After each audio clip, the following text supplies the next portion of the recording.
Hi, this is Jess. And this is Rachel. Welcome to the EP 401 IT Help Desk. Hi, this is Rachel from the EPCU SD 401 Help Desk, and this is a screencast to go along with our second training on Google Sheets. In this screencast, I'm just going to go over a couple of the additional features that you have, or the advanced features you have on your sheets. And specifically, I'm going to talk about how to freeze a row and how you can use the functions tool. So to get started, let's talk about how to freeze a row. So you might notice that at the beginning, at the top of this sheet, I have the first row that actually gives the labels for all of the information in the columns. So what I may want to do is to make sure that that row doesn't get sorted or doesn't get moved around, because I want to make sure that stays at the top. And I also want to make sure that when I can view that row even when I scroll up and down. So you see how that row doesn't move at all. So the way that I've made it that possible is by freezing the row. So in order to freeze a row, what you need to do is you need to go to the View menu, and then you need to go to Freeze. And you can see that here's where you can choose which rows you want to freeze. Like one row here would freeze the one that's already frozen. No rows could unfreeze. So you can choose. You could also freeze columns. So if I wanted to freeze by the name, I can freeze the column. So now what you'll notice is that now I can see the first name, and then as I scroll back and forth, I can see the information attributed to that student specific name. So it's just a nice way to be able to visually see what you want to be able to see when you're working in your sheet.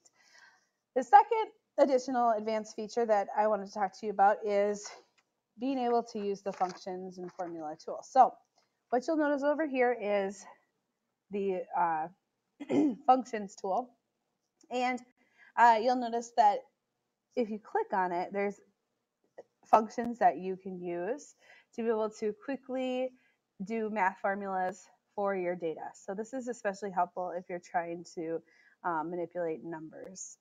So I have this column of data on column H, and I can use the function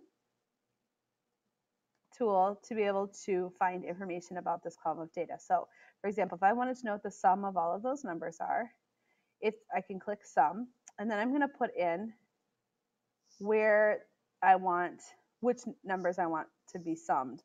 So what I see is I have the sum formula in there, and I can see that I want to sum from H2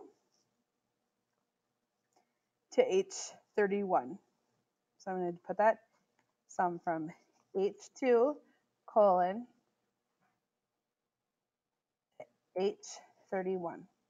And I'll know that I did it correctly because the numbers I want to have summed will be highlighted in a special color. So I'm going to press enter, and then it will give me the sum. Maybe I want to do a different one. I can also find average or count. I can find the maximum number, the minimum number. That's helpful in large data sets. I also can get to this by clicking typing the equal sign. If I know the name of the formula, I could put sum.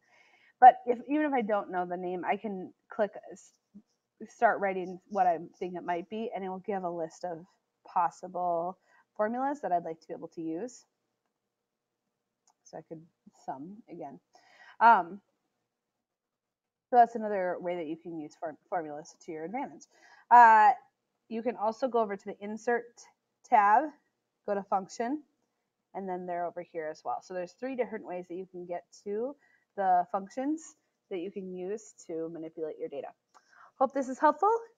If you have additional questions or you want to contact us, you can do so by checking out our website at tinyurl.com/EP401tech.